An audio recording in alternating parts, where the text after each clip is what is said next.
ABC One Television. ABC One Television. ABC One Television.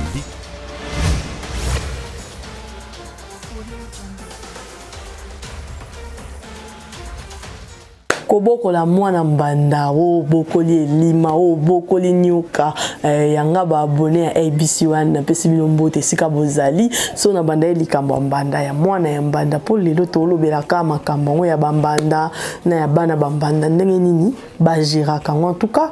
biso na bino to mesana déjà boye soki to moni mwa likambo moko esa nungu nungu tozo lobela yango tozo pesa pe ba conseil po sunga bato mususu babongisa ndenge na bango ya kozalela lelo tozolobela gestion ya bano babotami libanda ya mariage, gestion des enfants issus hors mariage. Tozolobela tant que tozolobela ba enfants o babotami hors mariage, tozolobela pena ba mama na bango. Mingi mingi lo toke na angle ya ba mama, c'est-à-dire moi si moko mobile no botana ye bana na ye na ye oko gérer bango ndenge nini mais boyebi ke awa Yesunde azalaka champion na ABC One Yesunde champion soki total na Bible na Genèse 2:24 balobaki l'homme quittera son père et sa mère puis s'attachera à sa femme puis les deux deviendront une seule chair. Donc na idée ya Bible c'était prévu moi si moko pona mobali moko wana ndenge Bible lobi soki toke même dans l'Ancien Testament je crois ils en a Jean si je ne m'abuse pas sauf fallait permettre nga na Luka référence pour na pesa bandeko voilà soki toke na Marc plutôt Marc 10 antina 7 kuna to mona esika ba pharisien ba poser Jésus ba question ba tuni Yesu est-ce que mobali akoyi ko bengana mwasi na ye soki mwasi asali mabe. Jésus a répondu bango Moïse a ebisaki binoni. Bango ebisi Jésus non, Moïse a ebisaki biso moi si soki asali mabe mobali akoki ko bengana ye. Alors Jésus a répondu bango soki Moïse a permetaki bino bo sala yango eza po ayebi ke mitema na bino eza makasi, mitema na bino eza mabe. Yango a permetaki bino bo sala bongo. Mais na makanisi ya Nzambe ne bandeli ezalaki kaka mwasi moko mobali moko biso toza ba chrétien to yebike ezalaka mwasi moko mobali moko wana na idée ya création et puis Nzambe tonga asaki mwasi na mobali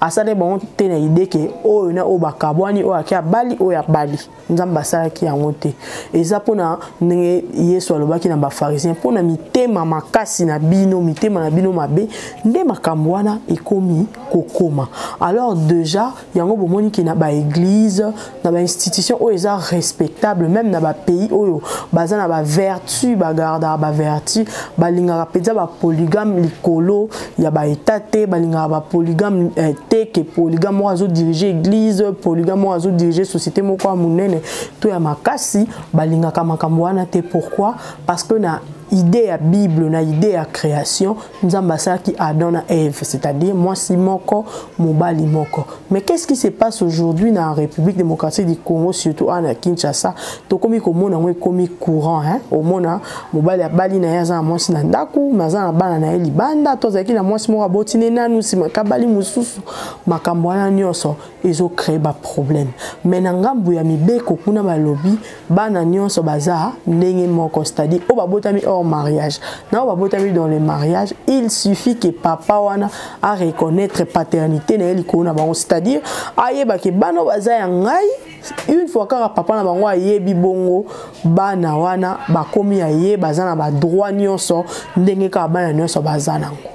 Alors ba maman oyo ba tangi to ba maman ba vivre une expérience ya libala makasi tellement ba moni ke makambo ezo tia désordre na ba couple ba komi opesa ka conseil soko za mwasi andako et que ki mobali no aboti libanda to za kana mwasi mo libanda yo kokende kuna ti kokenda ko soinisa ete wana eza expérience oyo bazo partager même na ba maté ya ba maman oto ke yo kaka na ba église tozo yo ka ndenge bazo pesa. Par exemple, pourquoi tant aux autres qui soignent, tant aux autres qui bunda, tant aux autres qui sabato, aux autres makambo, et ça car réputation na yo te muteza ko beba, et ça pe réputation ya mobali na yo, mobali ceux qui aza mokonzi, to aza na batu moko ba respecta kae makasi, batu ba considéra kae penza makasi.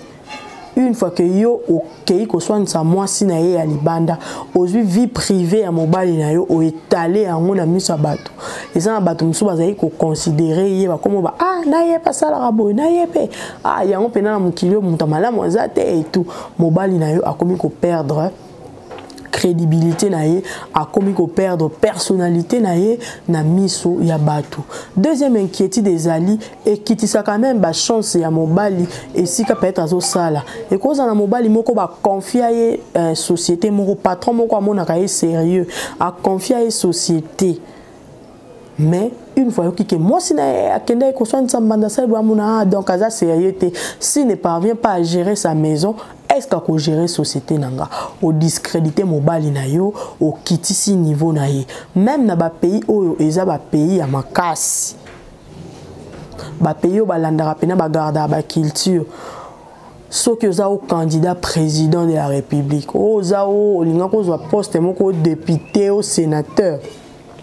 soki ba comprendre kana vie amoureuse na mbilinga ezali oyoka crédibilité na un niveau ya électorat équité c'est-à-dire bato ba ko voter lisusu makasi te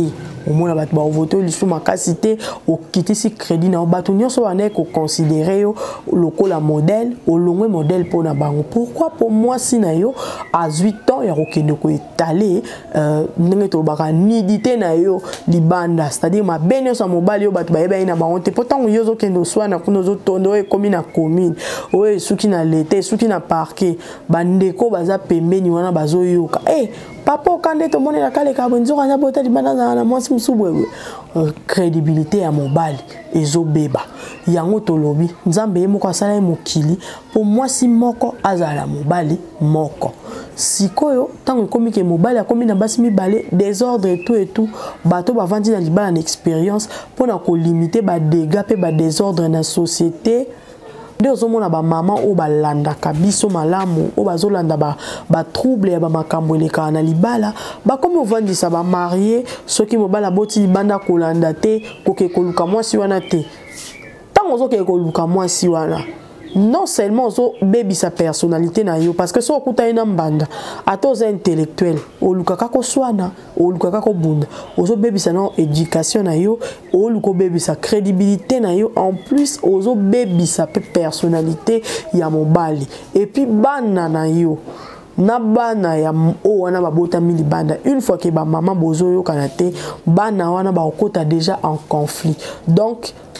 autrement dit oza pe ko inculquer ba valeur ya haine na kati ya bana na yo oza ko inculquer ba valeur moko ya kitoko te vraiment na kati ya éducation ya bana na yo okotisi bango ba valeur moko inexistante ba valeur moko ya mabe o ezala kité bana ba komi nango pourquoi au perda qui contrôle pourquoi oza ki na maîtrise te or moi si accompagner ka mobali na ba vision.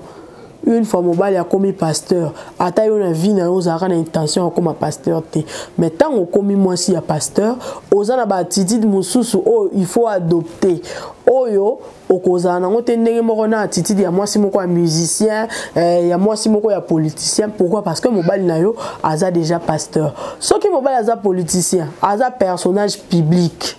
Balobara déjà que les personnages publics n'ont pas droit à la vie privée. C'est-à-dire, une fois que mobile n'a commis politicien,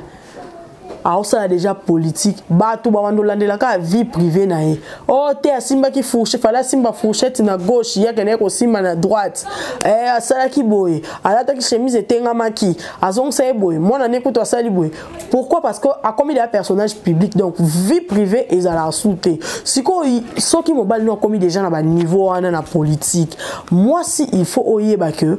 vie privée na biso il faut na sécuriser. Une fois que comme OK oswani simbanda oh bundi oh kangi simbanda oh saliboyo luki simbanda saliboyo famille mbanda wana ba komi ko luka yo ba komi pe ko finga yo po komi ko finga ba famille pe ba côté et tout crédibilité mobile nyonso ezo kende nango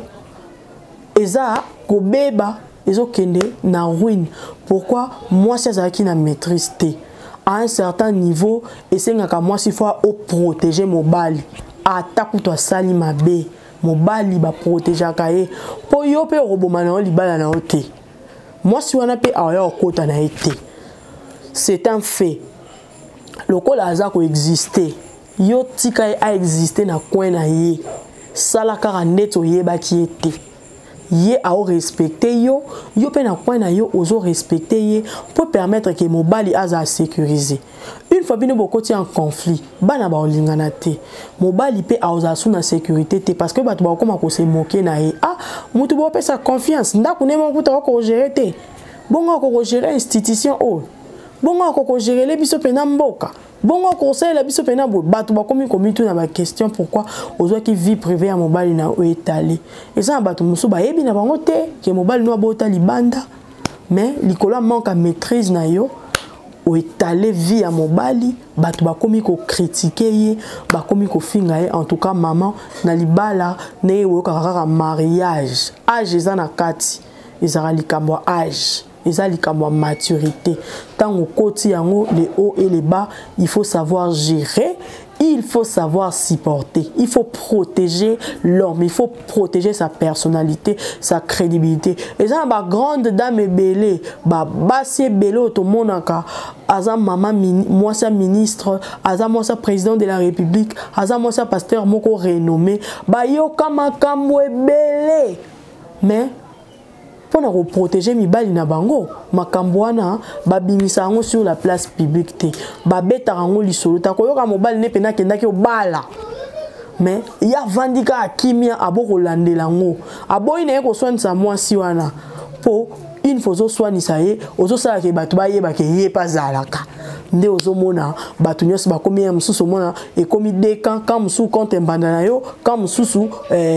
pour yo nde komi osala ba problème en tout cas moi si alibala maîtrise moi si alibala abundisaka moi si anda kute moi si alibala akipaka kutu makamba moi si alibanda te moi si alibala alandelaka makambu ya moi si alibanda te po babenge ya libanda yoza na katitika ya libanda aotika la peka libanda aovanda ka libanda parce que place neza peka libanda yo batelande réputation ya mobali na yo ekosala bien wana ezalaki conseil otopesi lelo parce que tomoni mwa nungu ekoti na ba réseaux sociaux bato bazoloba loba oh non oh ceci oh cela biso toye na ngosiko ah kawa ne kuei boy batnyos ba lobby ba critiquer biso sko toye to pesi conseil en général oza mwasi ya mutu munene oza mwasi ya pasteur oza mwasi ya politicien oza ka mwasi ya simple mutu protéger réputation ya mobali na yo tango swani simbanda yeba ke ozuye olakisi pa bato ke tala biso tozaka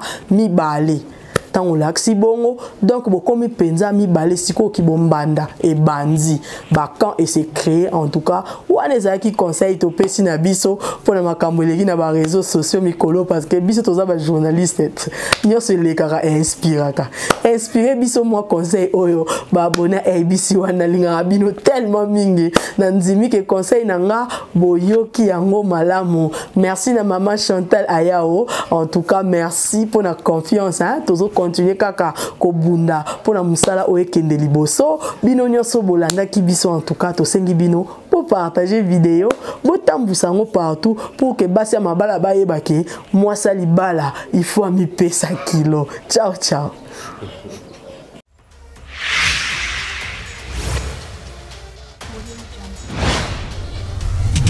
ABC One Television. ABC One Television. ABC One Television.